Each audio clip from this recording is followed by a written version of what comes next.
السلام علیکم ورحمۃ اللہ وبرکاتہ نحمدہ ونصلی علی رسولہ الکریم اما بعد فاعوذ باللہ من الشیطان الرجیم بسم اللہ الرحمن الرحیم رب اشرح لی صدری ویسر لی امری واحلل عقدۃ من لسانی یفقہوا قولی رب زدنی علما اللہم فقہنی فی الدین اللہم الہمنی رشدی واعذنی من شر نفسی اللہم انفعنا بما علمتنا وعلمنا ما ینفعنا وزدنا علما اللہم انا نسألک علما نافعا وعملا متقبلا ورزقا طیبا اللہم ارنا الحق حقا وارزقنا اتباعہ وارنا الباطل باطلا وارزقنا اجتنابہ آمین اللہم آمین۔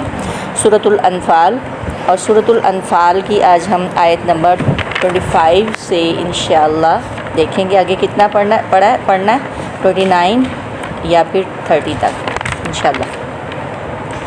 اس سے پہلے ہم بات کر رہے تھے آیت نمبر 22 کو آیت نمبر 24 میں، اور سارا اس کا جو خلاصہ نشر الدواب بھی اور یہ سارا کہ کفار کو یہ بات بتا دی گئی اور یوم الفرقان دکھا دیا گیا کہ اگر تم باز آ جاؤ گے تو بہتر ہے، اور اگر تم نہیں باز آؤ گے تو ہم بھی وہی کریں، اگر تم لوٹو گے تو ہم بھی وہی کچھ کریں گے۔ پھر ایمان والوں سے کہا گیا کہ اللہ اور اس کے رسول کی اطاعت کرو، اس منہ نہ پھیرو۔ پھر سننے کی بات آئی، ٹھیک ہے، کہ حالانکہ تم سن رہے تھے، اللہ کے نبی تمہیں پکار رہے تھے، لیکن اس کے باوجود ٹال مٹول کیوں کر رہے تھے؟ کیوں نہیں اللہ کے نبی کی بات مانی؟ یہی بات ہمارے لیے کہ ہم سمعنا واتانا کیوں نہیں کہتے آیات کو سن کے، اور پھر بڑی بات کہ سنیں گے تو ہی کہیں گے، جب سننا ہی نہیں جس نے قرآن کو تو وہ سمعنا واتانا کیا کہے گا؟ اس لیے پھر اللہ نے بدترین مخلوق کی مثال دی کہ بدتر جاندار جو ہے، چلنے پھرنے رینگنے والے سب میں سے جو بہرے گونگے اور عقل سے کام نہیں لیتے، ٹھیک ہے، آنکھیں ہیں دیکھتے نہیں، کان ہے سنتے نہیں، دل ہے اس سے سمجھتے نہیں۔ اچھا، اب اللہ کہہ رہے ہیں، اللہ تعالیٰ وہی بات آ رہی ہے کہ اگر نہیں کہنا مانو گے تو اللہ کا جو حکم ہے، اللہ بذات خود نہیں، اللہ کا جو حکم ہے وہ بندے اور انسان کے دل میں حائل ہو جائے گا۔ بندہ کچھ کرنے لگے گا، کرنے آتا ہے، نیکی کا ایک فلیش سا آتا ہے، اسی ٹائم آپ نیکی کریں فوری۔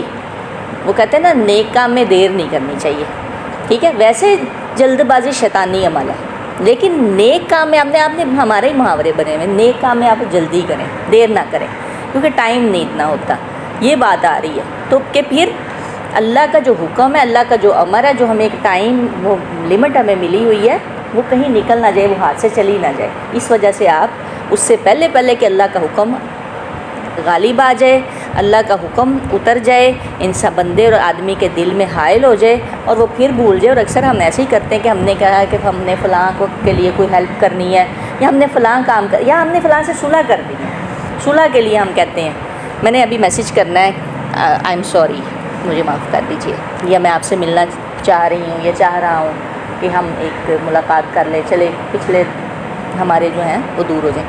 آپ یہ دیکھیں، وہ میں کہتی ہوں کہ 90% وہ کام نہیں ہوتا، کوئی کام پڑ جاتا ہے یا مہمان آ جاتا ہے یا کچھ ہوتا ہے، یہ ہے حائل ہونا، ٹھیک ہے۔ اس سے کیا ہوتا ہے، وہ ہم نے جو اس میں پڑھا تھا نا کہ بندہ جو مومن ہے وہ ان چیزوں کی وجہ سے کیا ہوتا ہے، محتاط ہو جاتا ہے، بالکل اس بات کا تصور بھی مومن کو محتاط کر دیتا ہے۔ اچھا، تو اگر سنی انصری کر دو گے تو پھر اللہ جو ہے ایک پردہ حائل کر دے گا اور پھر تم سننے سے معذور ہو جاؤ گے۔ وہی ختم اللہ علی قلوبہم وعلی سمعہم وعلی ابصارہم، بڑی ڈرنے والی بات ہے کہ اگر دین کا مطالبہ آپ کے سامنے آ رہا ہے تو آپ اس کی گواہی دے دیں، اور اگر کنی کترائیں گے تو نقد معاملہ شروع ہو جائے گا۔ آگے چلتے ہیں، واتقوا، اور ڈرو، فتنتاً، اس فتنہ سے یہاں پہ مراد کیا ہوگا؟ فتنہ سے یہاں پہ مراد جو ہے، نہیں یہ والا فتنہ الگ ہے، اگلا فتنہ الگ ہے۔ اچھا، اس فتنہ سے لا تصیبن، جو ہرگز نہ پہنچے گا، یہ نون کون سا ہے تو اصابہ ہے، صوب اصابہ، لیکن یہ نون تاکید ہے، ٹھیک ہے۔ لا تصیبن نون تشدید ہے، شدت والا نون ہے، ہرگز نہ پہنچے گا، یہ بات کہہ دی جا رہی ہے۔ یہ نہ سمجھنا کہ میں نے نماز پڑھ لی، میں نے روزہ رکھ لیا، میں نے حج کر لیا، میں نے صدقہ خیرات کر لیا، تو اگر کوئی آفت آئی تو میرے گھر کو اپنی لپیٹ میں نہیں لے گی۔ یہ نہیں سمجھنا۔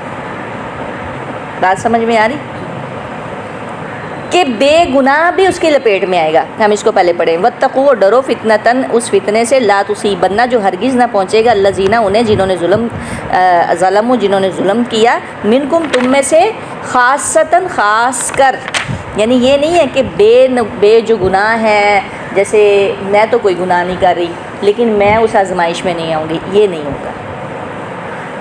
اگر میں اپنا فرض ادا نہیں کر رہی، فرض کیا ہے؟ اللہ اور اس کے رسول کے دین، اللہ کے دین کو غالب کرنا، اللہ کے رسول کی بات کو پہنچانا، اگر یہ نہیں کر رہے، اگر دین کے لیے ہم سرفروشی نہیں کر رہے، تو یہ بھی کیا ہے؟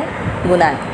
ہاں، ہم شراب نہیں پی رہے، ہم زنا نہیں کر رہے، ہم حرام نہیں کھا رہے، ہم چوری نہیں کر رہے، ہم کوئی ایسا گناہ نہیں کر رہے جو واقعی کبیرہ گناہ ہے، یا صغیرہ گناہوں سے بھی ہم بچنے کی کوششیں کر رہے ہیں، لیکن کیا ہے؟ ہم لوگ اللہ کے دین کو غالب کرنے کے لیے کوشش کر رہے ہیں۔ یہ تو فرض تھا، اور ہم کیا ہیں؟ اللہ کا خلیفہ ہے، اللہ کا نائب ہے۔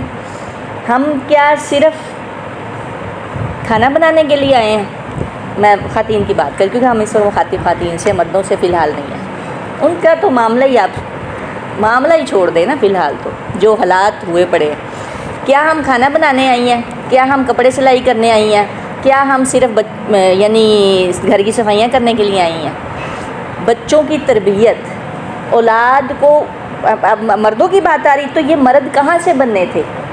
یہ ہمارے گھروں سے ہی تو نکلنے تھے کہ جنہوں نے آگے جا کے ان کے ساتھ لڑنا تھا۔ ہم کیا بنا رہے ہیں؟ ٹک ٹاکر۔ ہم کیا بنا رہے ہیں؟ جسٹ آن لائن کام کر لیا، گھر بیٹھے بیٹھے رات کو جاگ لیا، ساری رات جاگتے رہے، اور اب ان کی صحتیں دیکھیں، ان کی تو زندگیاں بھی پتہ نہیں 40-45 سال، پتہ نہیں واللہ علم۔ لیکن میں ویسے ایک بات کر رہی ہوں کہ بایو میں بھی آپ دیکھیں نا، بایولوجی کو بھی آپ دیکھیں تو اس حساب سے بھی اب انسان کا جسم اس طرح سے نہیں بنا کہ وہ رات کو جاگے۔ رات کو ہی تو سارا معاملہ ریپیئرنگ ہو رہی ہوتی ہے، رات کو ہی تو آپ کی بیٹری نے چارج ہونا ہوتا ہے۔ جب آپ کی بیٹری چارج نہیں ہوگی تو پھر آپ کی لائف بھی کم ہو جائے گی، انسان بیمار ہو جائے گا، وہ چیزیں نہیں رہیں گی۔ اور اب ہم اپنی حالت کو دیکھیں کہ ہمارے اس ایج میں تو ہمارے پیرنٹس کو چشمے بھی نہیں لگے ہوئے تھے، اب ہم سب کو چشمے تقریباً لگے ہوئے ہیں۔ اس ایج میں ہمارے ماں باپ کو چشمے نہیں لگے ہوئے تھے، اور ہمیں لگے ہوئے صرف کیا ہے کہ ہم 11 بجے 12 بجے 1 بجے تک ہم لوگ نہیں بھی کچھ ہو رہا تھا پھر بھی جاگ رہے ہوتے ہیں، موبائل یوز کر رہے ہوتے ہیں۔ اچھا، اب ہم کیا صرف اسی لیے آئے ہیں؟ اسی لیے نہیں، ہم نے کیا کرنا تھا؟ سب سے پہلے خود اپنی تربیت، سب سے پہلے تو اپنی تربیت، وہ جو استاذہ نگہت ہاشمی کہہ رہے تھے، پہلے ماں کی تربیت ہے، اور اس کے بعد اولاد کی تربیت ہے۔ پھر ہم نے کیا بنانے ہیں؟ امام شافعی نے 11 سال کی عمر میں فتویٰ دے دیا، پتہ ہے آپ لوگوں کو؟ ہم اس لیے نہیں آئے کہ ہم لوگ صرف کھا پی لیں، بچے پیدا کر لیں، یہ سارا کچھ کر کے اور تھوڑے سے حقوق العباد پورے کر دیے، نہیں۔ ہم نے وہ کھیپ اصل میں تیار کرنی تھی جس نے ادھر جا کے لڑنا تھا۔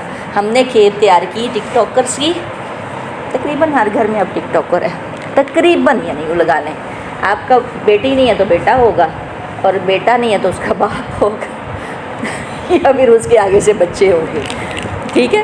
تقریباً، یعنی تقریباً کوئی ایک آدھا بچہ ضرور ہوتا ہے۔ انا للہ و انا الیہ راجعون۔ اور پھر جو حالات ہیں، اب لائیو بچیاں آ رہی ہیں، لائیو سارا کچھ چل رہا ہے۔ یہ بات ہے، اگر نہیں یہ کام کیا، ہم یہ کہتے ہیں نا اب ہم اپنے، اب تو جو ہونا تھا ہو گیا، اب ہم سے جو غلطیاں ہونی تھی ہو گئیں، اب ہم نے کیا کرنا ہے؟ یہ جو اگلی نسل ہے اس کو، ٹھیک ہے ہمارے جو بچے بڑے ہو گئے، یہ جو اب نسل تیار ہم نے، یعنی جو بچے پیدا ہونے والے ہیں، یا جو بچے ابھی 3 4 5 6 7 سال کے ہیں، ان کو تیار کرنا ہے، اور جو بچے ابھی نہیں آئے، جو ابھی ہم نے پیدا کرنے ہیں، ان کے اوپر فوکس ہونا چاہیے کہ وہ کیا کرنا ہے ہم نے، اس سے پہلے ہم اپنے آپ کو ٹھیک کر لیں۔ یہ جو بچہ پیٹ میں جب ہوتا ہے نا تو وہیں سے تربیت شروع ہو جاتی ہے۔ اچھا، تو اب یہ کام تو ہم نے کیا نہیں، اور اگر مردوں کی طرف چلے جائیں تو کیا ہے؟ صرف نماز پڑھ لی، روزہ رکھ لیا، حج کر لیا، عمرہ کر لیا، دین کا فرض جو اللہ کے دین کی نصرت تھی اس کی طرف تو ہم آئے نہیں، لڑے نہیں، حق بات نہیں کہی، تن من دھن لگانا تھا ہم نے وہ تو لگایا نہیں، اپنا فرض پورا نہیں کیا، یہ بھی جرم ہے۔ صرف یہ جرم نہیں ہے کہ آپ نے شراب پی لی، روزہ نہیں رکھا، نماز نہیں پڑھی، یہ جرم نہیں ہے، ہم نے اللہ کے دین کے لیے کی سربلندی کے لیے کچھ نہیں کیا، یہ بھی جرم ہے۔ وہی بات آتی کیوں رسول اللہ صلی اللہ علیہ وسلم نے اتنے غزوے لڑے، اللہ کے نبی تھے وہ، کیوں، آخر کیوں؟ ٹھیک ہے، تو اس سے یہی بات سمجھ میں آتی ہے کہ اگر ہم نے یہ سب کچھ نہ کیا تو پھر اللہ کہہ رہے ہیں لا تصیبنہ، ایسے نہیں سوچنا آپ کہ صرف انہیں ہی پہنچے گا بلکہ ہمیں بھی پہنچے گا۔ اچھا، اس میں تھوڑا سا یہ ہم یہاں سے اگر دیکھیں کہ صرف نافرمانوں اور گناہ گاروں ہی کو نہیں بلکہ سب لوگوں کو اپنی گرفت میں لے لے گا۔ اس میں نا سیلاب یا جو سونامی وغیرہ یا جو یہ والی آفتیں ہیں یہ تو ایک الگ سے ہیں، لیکن جو یہ آفتیں آ رہی ہیں، یہ ٹک ٹاکرز کی لائیو جو یہ فحاشی پھیل رہی ہے، ہر بچے کے موبائل میں جو ہے غلاظت ہے، گندگی ہے، میں اس وقت اس کی بات کر رہی ہوں، میں وہ ان آفات جو آسمانی آفات ہیں ان کا تو پھر معاملہ ہے ہی ہے نا، اللہ اس صورت میں بھی لاتے ہیں، پورے کا پورا گاؤں گیا ہے ابھی وہاں سوات والی سائڈ پہ، اس صورت میں بھی آتا ہے، لیکن یہ اس صورت کی بھی بات کر رہے ہیں۔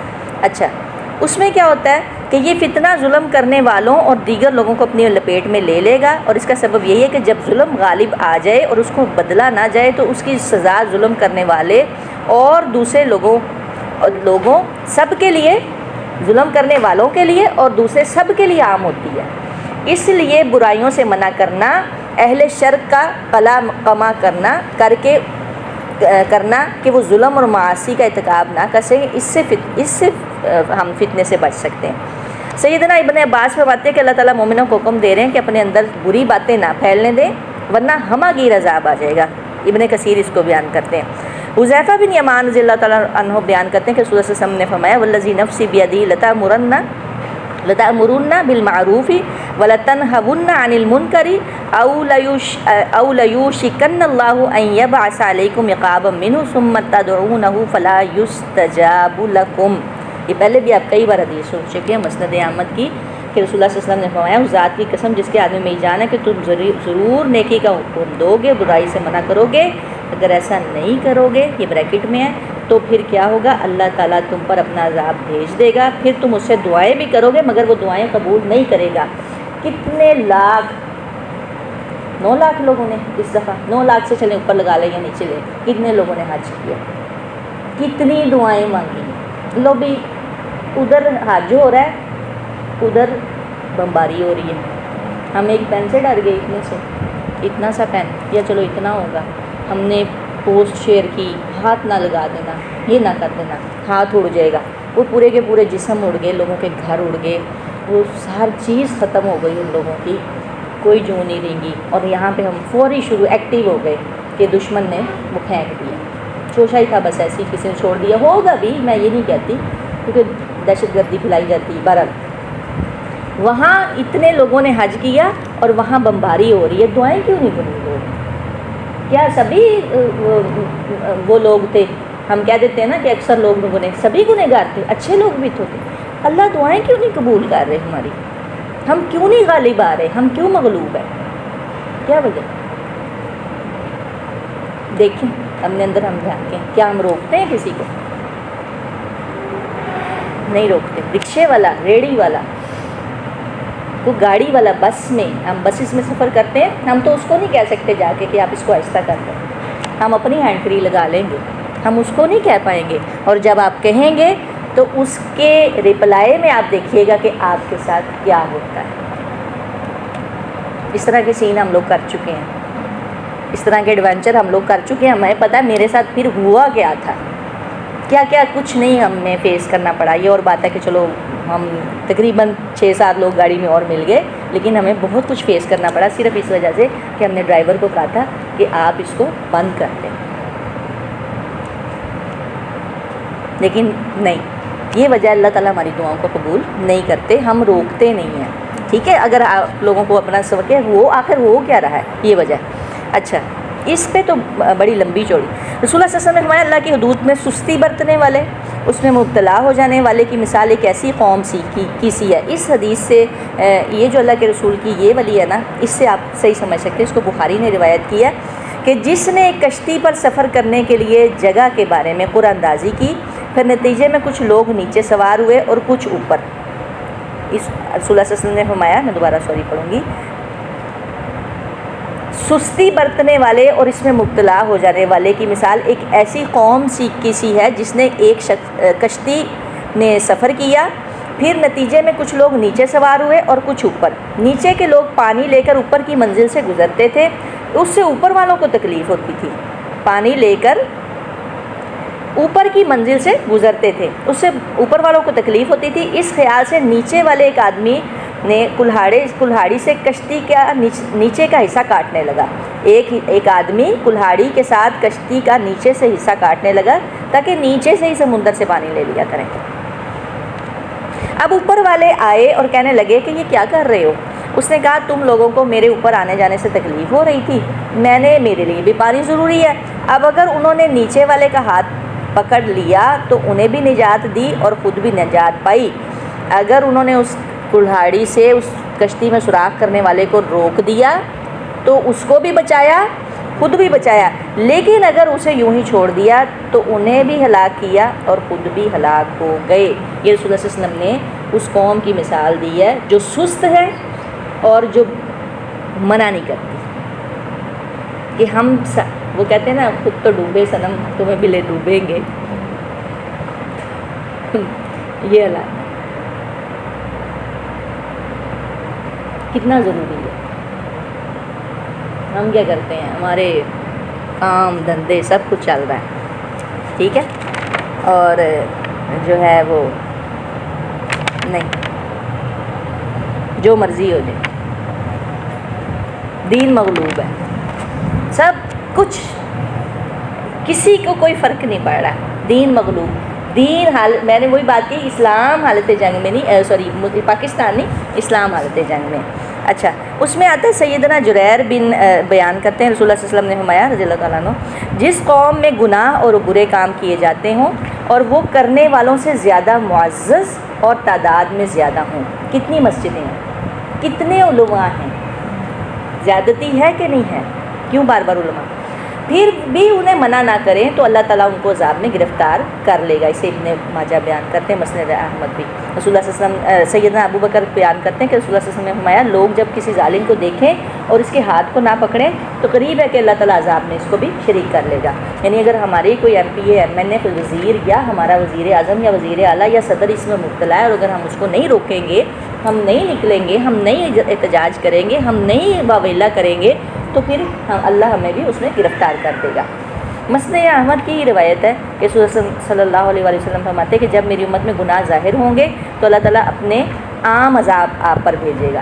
سیدہ ام سلمہ نے دریافت کیا رضی اللہ تعالیٰ عنہ، یا رسول اللہ ان میں تو نیک لوگ بھی ہوں گے؟ آپ نے فرمایا کیوں نہیں؟ پوچھا پھر وہ لوگ کیا کریں گے؟ تو آپ نے فرمایا انہیں بھی وہ عذاب پہنچے گا جو اوروں کو پہنچا۔ ہاں، اور بات ہے کہ اللہ تعالیٰ انہیں اپنی مغفرت اور رضامندی میں لے لے گا، یعنی اللہ کی مغفرت انہیں ڈھانپ لے گی، یعنی ان کی بھی ڈیتھ ہوگی، اس میں مریں گے جو کچھ انہیں پہنچا۔ لیکن پھر یہ آئی بات سیلاب اور یہ آفتیں جو آتی ہیں، یہ سونامی اور یہ سب کچھ آتا ہے، یہ زلزلہ آتا ہے، یہ ساری ہے صورتحال۔ اس میں نا ایک آ رہا تھا سوال کہ اجتماعی بگاڑ، اچھا اصلاحی کوشش مومن کو کیسے فائدہ دیتی ہے؟ اگر ہم اپنی اصلاح کریں اپنی کے ساتھ اصلاح دوسروں کی بھی کریں، پھر ہمیں کیا فائدہ ہے؟ مومن خود بھی فتنوں سے بچ جاتا ہے، مومن کی طرف سے فتنوں سے برات بھی ہے، اور اگر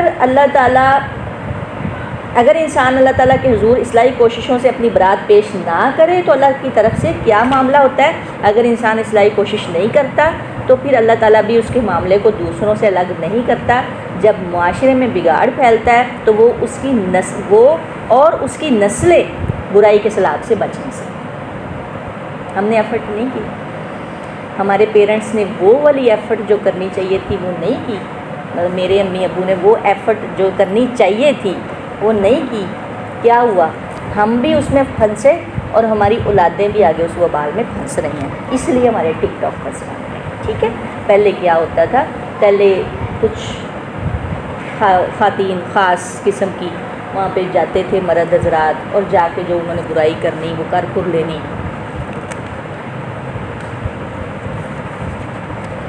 اب کیا ہے؟ اب آپ ایک اپنے کمرے کو لاک کریں اور جو مرضی کریں، انا للہ و انا الیہ راجعون۔ نسلیں اس برائی کے سیلاب سے نسلیں نہیں بچ سکیں گی۔ یہ آیت بہت زیادہ اہم ہے کہ واتقوا فتنة لا تصیبن الذین ظلموا منکم خاصہ واعلموا، اور جان لو ان اللہ شدید العقاب، کہ بے شک اللہ سخت سزا والا ہے، سخت سزا دینے والا ہے۔ اگر تم نہیں کرو گے تو پھر اللہ تعالیٰ تمہیں سزا دے گا۔ اللہم لا تجعلنا منہم، استغفر اللہ العظیم۔ اچھا آگے چلتے ہیں، آیت نمبر 26۔ وَاذْكُرُوا، اور وہ وقت یاد کرو، اذ انتم قلیل، جب تم تھوڑے تھے۔ چلے آپ یہ پاکستان کی طرف لگا لیں، ڈاکٹر صاحب کو سن رہی تھی تو وہ کہتے تھے کہ یہ خاص کر پاکستانی مسلمانوں کے لیے آیت ہے کہ جب تم تھوڑے تھے، کیا تھا؟ اقلیت کا خوف تھا ہندوؤں کے مقابلے میں، اور کہ آپ کو لسانی اعتبار سے، آپ کو سماجی اعتبار سے، معاشی اعتبار سے جو ہے نا وہ آپ کو اکثریت جو ہے، یعنی اکثریت ہندوؤں کی تھی، پھر انگریز آئے اور کیا تھے کہ پھر دبا رہے تھے ہمیں مطلب کمزور کر دیا، اور ہم اپنی جو ہم اردو تک بھی یا اپنی زبان تک بھی ہم صحیح طرح سے نہیں بول پا رہے تھے، باقی تو معاملات دفتر میں کام نہیں کرنے دیا جا رہا تھا سب کچھ۔ تو بہرحال یہ الگ سے ایک مکہ کی طرف آپ چلے جائیں واپس، تو اللہ تعالیٰ وہ بھی بیان کرے کہ جب تم تھوڑے تھے، کتنے تھے؟ 10 12 13، پھر تھوڑے لوگ، اور وہاں جا کے 313 سارے مل ملا کے ہو گئے۔ وذکروا، اور اب وہ بھی مدینہ میں انصار بھی شامل تھے، مہاجرین کتنے تھے؟ 100 تھے آئی تھنک، کتنے تھے؟ 100 تھا تقریباً۔ وذکروا، یاد کرو، اذ انتم، جب تھے تم قلیل، تھوڑے، مستضعفون، کمزور سمجھے جاتے تھے، تمہیں دبا لیا گیا تھا، ذوف سے نکلا ہے۔ ذوف کیا ہوتی ہے؟ کمزوری ہوتی ہے، جیسے ذوف بڑھاپے کو بھی کہتے ہیں۔ فی الارض، زمین میں، تخافون، تم ڈرتے تھے، ان یتخطفکم، پیچھے بھی ہم پڑھ چکے ہیں، ٹھیک ہے، کہ اچک لیں گے تمہیں الناس، لوگ ایکسپلائٹ کر دیں گے تمہیں ہر طرف سے، ہر معاشی سماجی ہر طرف سے، لسانی اعتبار سے، مذہبی اعتبار سے تمہیں اچک لیں گے، تمہیں نوچ لیں گے، اور تمہیں یعنی گرو نہیں کرنے دیں گے۔ فآواکم، اللہ تعالیٰ نے کیا کیا؟ پھر اس نے تمہیں جگہ دی۔ آوا، کل بھی ہم یہ بات کر رہے تھے کہ یہ کیا ہے، یہ تبوّأ الدار، اور یہ کیا ہوتا ہے؟ یہ آوا، اصل میں آوا کہتے ہیں، یہ آوا، اب یہ اصل اپنے روٹ کے ساتھ آ رہا ہے، ہوتا ہے حمزہ واؤ اور یا، آئی تھنک ہوگا اس کا روٹ۔ فآواکم، پھر اس نے تمہیں ٹھکانہ دیا۔ آوا جسٹ جگہ ہوتی، کیا دیا؟ جگہ دی، یعنی مدینہ میں تمہیں جگہ دی۔ وَأَيَّدَكُمْ، اس نے تمہاری تائید کی، تمہاری نصرت کی، بِنَصْرِهِ، اپنی مدد کے ساتھ، اور پھر اس نے تمہیں رزق بھی دیا، مِنَ الطَّيِّبَاتِ، پاکیزہ چیزوں میں سے، لَعَلَّكُمْ تَشْكُرُونَ، تاکہ تم شکر کرو۔ ہمیں کیا دیا؟ ہمیں پاکستان دیا۔ اور ابھی اس دن بات ہو رہی تھی کہ لاکھوں مسلمان ایک ایسی جگہ پہ آنے کے لیے کٹتے آ رہے ہیں، مسلسل کاٹے جا رہے ہیں، مسلسل بچیوں کے ساتھ ریپ ہو رہے ہیں۔ کیا تھا یہاں؟ کیوں؟ آخر کیا تھا؟ کبھی آپ لوگوں نے یہ سوچا نہیں؟ پوری کی پوری ٹرین جو تھی وہ کٹی ہوئی آ رہی تھی، ایک بھی زندہ نہیں ہوتا تھا، سب لاشیں پڑی ہوئی ہیں۔ کیا تھی وہ؟ آزادی کی ایک تھی کہ کسی طریقے سے ہم اپنے اس خطے میں پہنچ جائیں، اور ہم نے پھر قدر نہیں کی، ہم نے پھر کیا کیا؟ ٹھیک ہے، اللہ نے کیا کیا؟ تمہیں ٹھکانہ دیا، تمہیں اپنی نصرت سے تمہاری تائید کی، مدد کی، کچھ ایسے لوگ بھی اس میں سے دیے، ڈاکٹر عبدالقدیر جیسے کہ آج ہم یہاں پہ ٹکے ہوئے ہیں، ورنہ کیا ایک ہم کس کی مار ہے؟ ایک میزائل کی مار ہے۔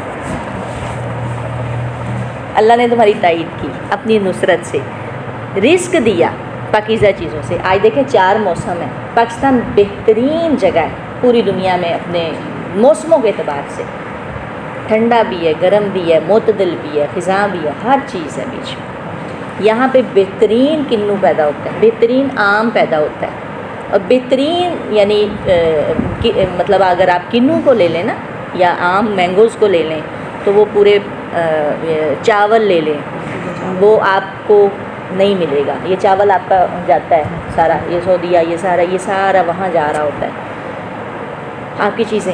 تو یہ آپ کو پاکستان یہ جو خطہ ملا ہے یہ بہترین ملا تھا۔ اللہ نے تمہیں رزق بھی دیا، پاکیزہ چیزیں دی تاکہ تم شکر ادا کرو، لیکن ہم نے کیا کیا؟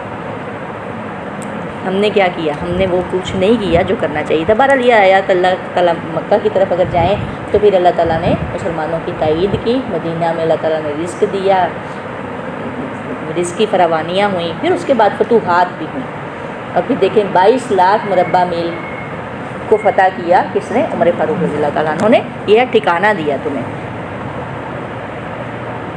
کیا ہوتا تھا؟ میں ایک کل ویڈیو دیکھ رہی تھی، مطلب پتہ نہیں واللہ علم صحیح ہے یا انسٹا پہ آ رہی تھی، انا للہ و انا الیہ راجعون، جسٹ ایک 30 سیکنڈ کا کلپ تھا، لیکن اس نے مجھے ہلا کے رکھ دیا کہ یا اللہ اس طرح کے ظلم ہو رہے ہوتے تھے غلاموں پہ۔ پتہ نہیں آپ لوگوں نے دیکھا ہے کہ نہیں، وہ بھی چل رہا تھا، اور جو گورے تھے وہ ہنس رہے تھے، اور ہے تو ریئل ہی تھا، اور وہ بتا رہے تھے کہ افریقہ میں ابھی بھی یہ سب کچھ ہو رہا ہے۔ واللہ علم کوئی مووی کا سین تھا یا کیا تھا، کوئی اس میں کوئی خاص اس کی وہ وضاحت نہیں دی ہوئی تھی، تو وہ ایک ہلا کے رکھ دیا اس نے 30 سیکنڈس کے اس سین نے، کہ اس قدر شدید ظلم غلام قوم پہ ہوتا تھا۔ تو یہ سب کچھ کے باوجود اللہ تعالیٰ نے دیا، تو ہمارے ساتھ بھی تو اسی طرح ہی ہوا نا۔ یا ایھا الذین آمنو، اے وہ لوگو جو ایمان لائے ہو، لا تخونوا، نہ تم خیانت کرو اللہ کی، اللہ والرسول، اور اس کے رسول کی۔ لا تخونوا اللہ والرسول، نہ خیانت کرو اللہ اور اس کے رسول کی، وتخونوا، اور نہ تم خیانت کرو، یہ وہاں یہاں پہ بھی لا اپلائی ہوگا، یعنی ولا تخونوا، اور نہ تم خیانت کرو اماناتکم، اپنی امانتوں میں، یعنی جو آپس کی تمہاری امانتیں ہیں نا ان میں بھی خیال، اللہ اور اس کے رسول کی امانتیں الگ ہیں، وہ کون سی ہیں؟ سب سے پہلے اللہ کا قرآن ہے، اللہ کا دین ہے، دین سے مراد یہ نماز روزہ نہیں، نظام، اس میں خیانت نہیں کرنی، اللہ کا قرآن ہے، اللہ کی شریعت ہے، یہ سب اللہ اور اس کے رسول کی امانتیں ہیں۔ آپس کی امانتیں ہیں جو ہم ایک دوسرے کو لین دین کرتے ہیں، یہ امانتیں ہیں۔ اور ایک آپ کا مشورہ، آپ کی بات، آپ نے کسی سے بات بھی کر دی ہے نا کہ میری یہ بات ہے، تو وہ بھی امانت ہے، یہ آپس کی وہ والی ساری مانتے نہیں۔ وانتم تعلمون، جب کہ تم جانتے ہو، اس میں کیا کرنا ہے؟ تم نے خیانت نہیں کرنی۔ اب دیکھیں کہ پھر وہی بات آ رہی ہے کہ لا تخونوا، تم خیانت نہیں کرو گے۔ ایمان کا دم بھی بھرتے ہیں ہم، پھر اس کے دین کو مغلوب دیکھتے ہیں، پھر اپنے دھندے، اپنے کاروبار، اپنی جائیداد، اپنی ملازمت، اپنا پروفیشن، اپنا شعبہ، اس چکر میں بھی لگے رہتے ہیں۔ اس سے بڑی اور کیا خیانت ہوگی؟ اس سے بڑی بے وفائی، غداری اور خیانت ہو نہیں سکتی کہ اللہ اور اس کے رسول کا دین مغلوب ہے، یہ بھی خیانت ہے۔ آتا ہے وہ ایک، دیکھیں کہ سب سے بڑی خیانت کیا ہے کہ اللہ تعالیٰ نے آپ نے اپنی روح پھونکی ہے، ہم اس کا پاس نہیں کر سکے، وہ سب سے بڑی ایک امانت تھی کہ ہم اس کا ہی حق ادا نہیں کرتے۔ سورہ احزاب میں ایک آیت آتی ہے، اِنَّا عَرَضْنَا الْأَمَانَةَ عَلَى السَّمَاوَاتِ وَالْأَرْضِ، ہم نے اپنی امانت کو آسمانوں پر، زمین پر اور پہاڑوں پر پیش کیا۔ اِنَّا عَرَضْنَا، ہم نے پیش کیا اپنی امانت کو آسمانوں پر، زمین پر، وَالْجِبَالِ، اور پہاڑوں پر۔ فَأَبَيْنَ أَن يَحْمِلْنَهَا، لیکن اس سب نے اس کے اٹھانے سے کیا کیا؟ انکار کر دیا۔ وَأَشْفَقْنَ مِنْهَا وَحَمَلَهَا الْإِنسَانُ، اور وَأَشْفَقْنَ مِنْهَا، اور وہ اس سے ڈر گئے، وَحَمَلَهَا الْإِنسَانُ، اور مگر انسان نے اسے اٹھا لیا۔ إِنَّهُ كَانَ ظَلُومًا جَهُولًا، وہ بڑا ہی ظالم اور جاہل ہے۔ اللہ اکبر کبیرہ۔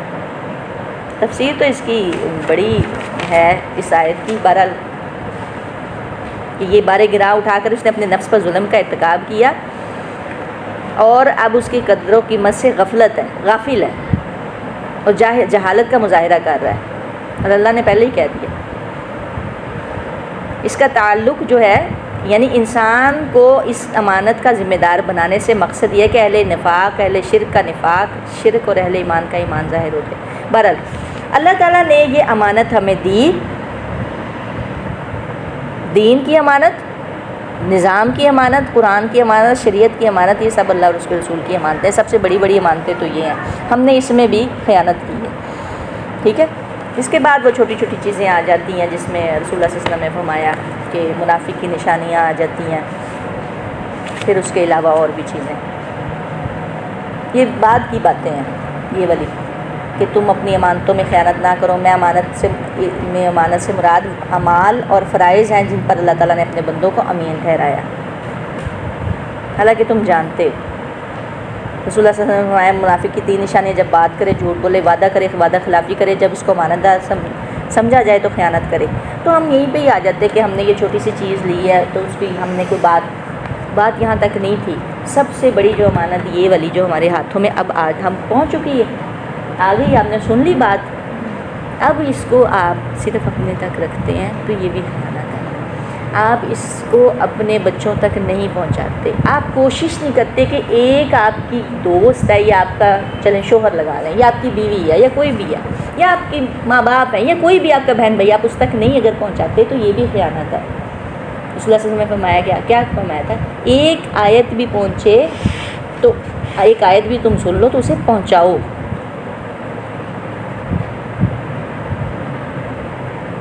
سمجھ آئی؟ یہ امانت ہے. یہ اب ہے بڑی والی امانت کی بات. اب ہم اس لیول پہ آ چکے ہیں، اب ہم وہ ہانڈی روٹی سے نکل چکے ہیں، ہم باتوں میں سے غیبتوں میں سے ان چیزوں میں سے نکل چکے ہیں. اب ہم ایک بڑے لیول پہ آ رہے ہیں. اللہ تعالیٰ ہمیں لے کے آ رہے ہیں. اللہ ہمیں لے جائے اس تک اور اللہ تعالیٰ اسے ہمارے لیے نجات کا ذریعہ بنا دے. کہاں تھے ہم؟ اچھا، تو یہ امانتیں ہیں. وان تم تعلمون، حالانکہ تم جانتے ہو. یہاں پہ فتنہ سے کیا مراد ہے؟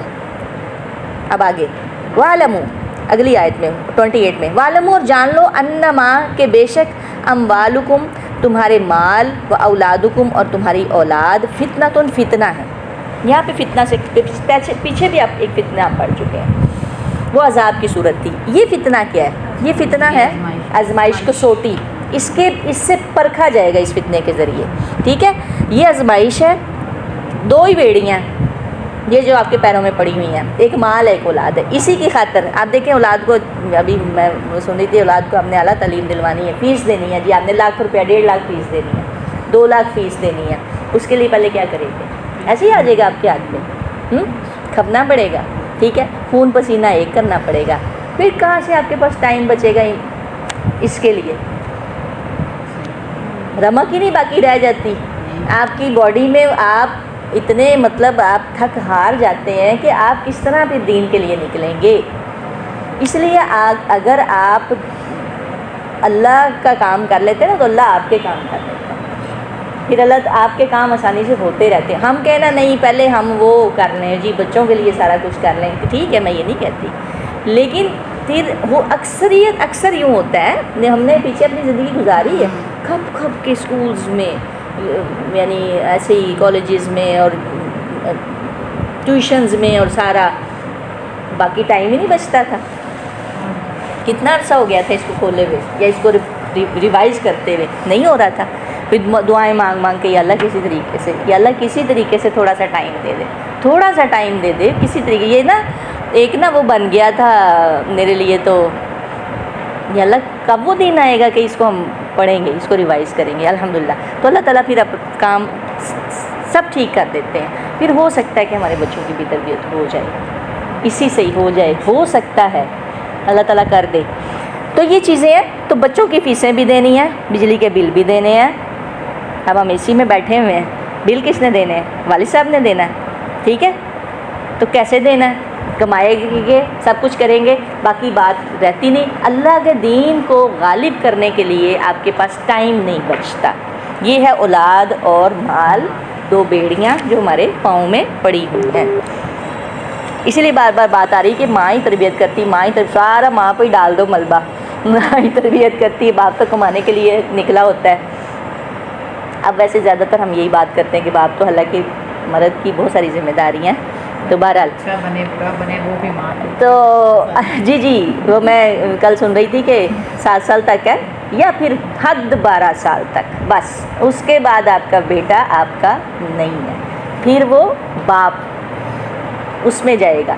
بہت کم کیسز ہیں کہ بچہ ماں کے انڈر رہ کے یا کچھ کر لے، ادروائز باپ بہت ضروری ہوتا ہے شخصیت کو نکھارنے کے لیے۔ آپ جو ہیں میں کیا اس کو لفظ دیں کہ آپ کی پرسنالٹی کو میں نکھار پیدا کرنے کے لیے باپ کا کردار بڑا اہم ہے۔